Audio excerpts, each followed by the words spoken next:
Hi, I'm Lou, another episode of My Car Store. I'm here with Darryl. Darryl, what's your last name? McIntosh. McIntosh. And I'll take a look and grab the camera as I usually do. Thank you. And Darryl, what do we have here today?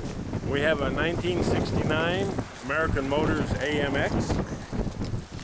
American Motors AMX. Now, tell me, the AMX, what do we know what that stood for, or just the brand of the car? It stood for American Motors Experimental in the early days, in '64 when they first made the prototype, and in '68 it was introduced in 1968 as a 68.5 model as a two-seater.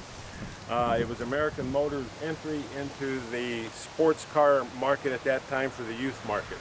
Okay, and we've got a little kind of chrome chin scoop down there. Tell me what that is.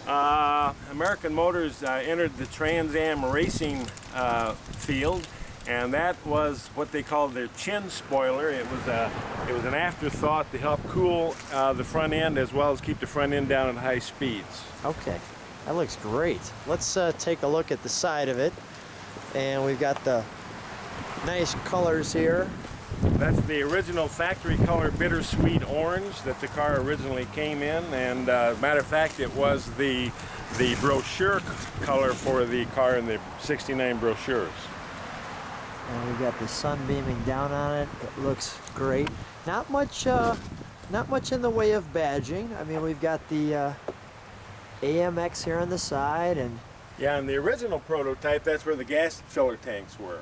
Is that right? It's a 97-inch wheelbase is the car, and it's only a two-seater. There is no back seat, but the rear seat area was for luggage and bags of groceries, etc. Okay. You got the stock mirror there. You look at that. Okay, let's take a look at the rear end of the car. Great swooping line there on the tail. And of course, one little badge that we don't want to miss, which is the 390, which was the, what were the engine options at this time? The car came standard with a 290 V8. 343 was the optional mid-size engine, and the 390 was the largest engine. As a matter of fact, in the '68 AMX, when they introduced that mid-year, is when they introduced the 390 V8 for American Motors. Most people think it's a Ford engine, but it is not. It's American Motors design. It's actually the same family as the 343 and the 290, but with larger internals and larger bore. I just want to get it kind of a little bit back farther, feel of what that looks like. That looks great. Okay, let's go to the interior. So the interior, as far as, let's just on the door,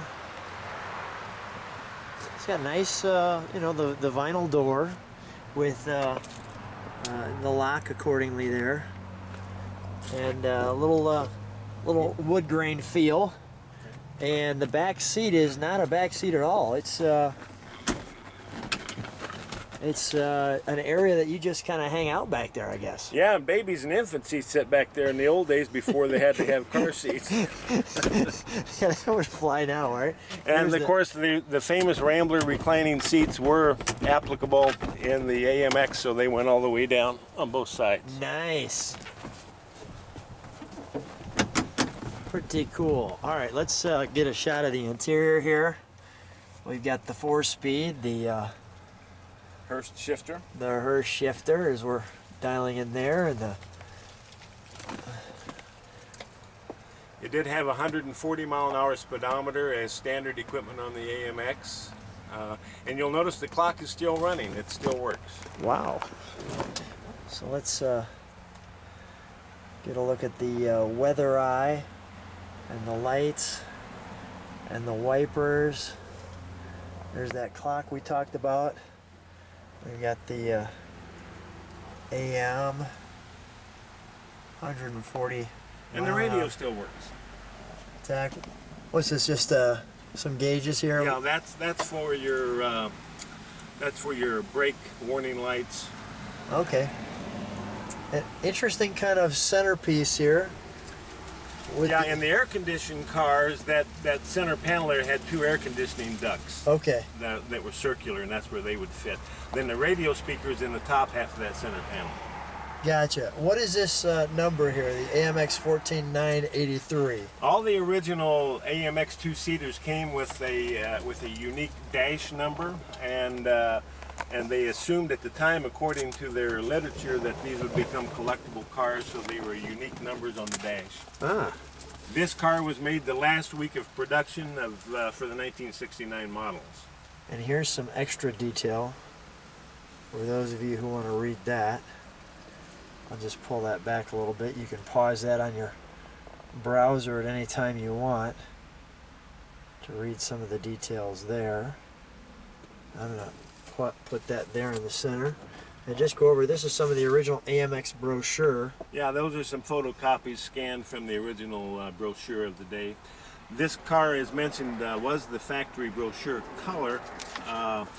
The original car did have black stripes, white stripes like this one has, was optional with this bittersweet orange color. There's some of the original detail information there. And what do they call this color? Bittersweet? Bittersweet orange. They show the different configurations. So there they're just showing the 140 mile/hour speedometer, the tachometer that was standard, the 4-speed, which was standard on these cars. The automatic was optional. Here's some of the specifications.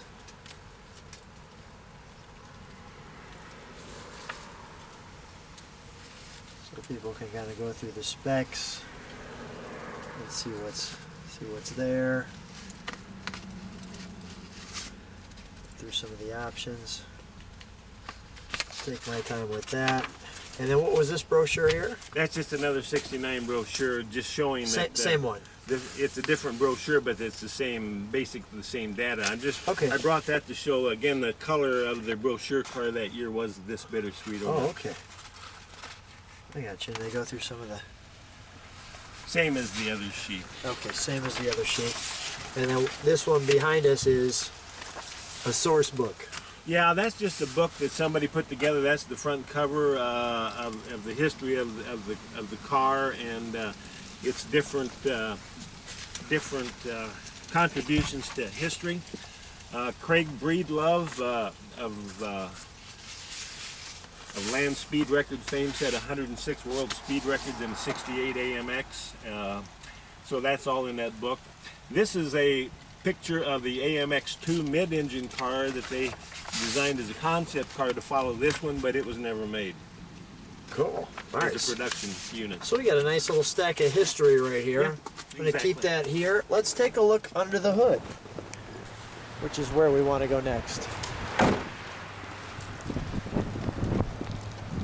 Darryl, you got quite a bit of knowledge of this car. That's because I'm an old guy. Wisdom. There we go. And here we have it, the 390, and the air filter was just like that, where it had the open top like that, I'm guessing. Yeah, some of the models had a hood scoop, which actually sealed around that. What's interesting to note here is the valve covers are still the original factory chrome. It was like a satin chrome instead of a brilliant chrome. Yeah. You can see it still has the original cast iron manifolds. Mm-hmm. And as mentioned earlier, the AMC V8s had the distributor in the front cover. It was not in the block like the Ford 390 was. They come on this side. Go ahead. And some of the other differentiators. The other thing that's interesting is this car still has the original vacuum wipers on, which most cars did not have in '69. Right up there, in the top. Right? And if you come back around here, you'll notice the factory fuel pump is down here. The top half is the vacuum pump to help operate the vacuum wipers. Got it. So that's a unique sight you don't see. Tell me about the manifold. There's something with the manifold. All right, this is the Edelbrock R4B. American Motors, when they entered in '68 with the Javelin and the AMX to go into the youth market, nobody really made speed equipment for any of their models. So they contracted with Edelbrock. Edelbrock made this high-rise aluminum manifold called the R4B, which stood for Rambler 4-barrel. Okay.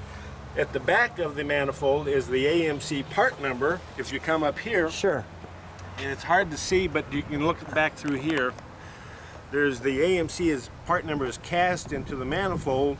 So if you order that manifold through the AMC dealer, you would get it this way. Okay, so the part number, I'm sorry, I got Yeah, it. it's right I see it. So the part number is right. just to the left of where it says Edelbrock R4B. Let me get where that's at. Now you could go to a speed shop and get an R4B from anybody else, but it would not have the AMC part number cast into it like this one does. Got it. You know what? I think I can almost get it this way. This was part of what they called the Group 19 speed equipment catalog that they had through the dealers as dealer add-ons with a lot of the other components to help make them more competitive in the racing world. Great history lesson. Darryl, let's shut the hood. Stand next to your car. Stand right there. Thanks for being on My Car Story. All right, thank you.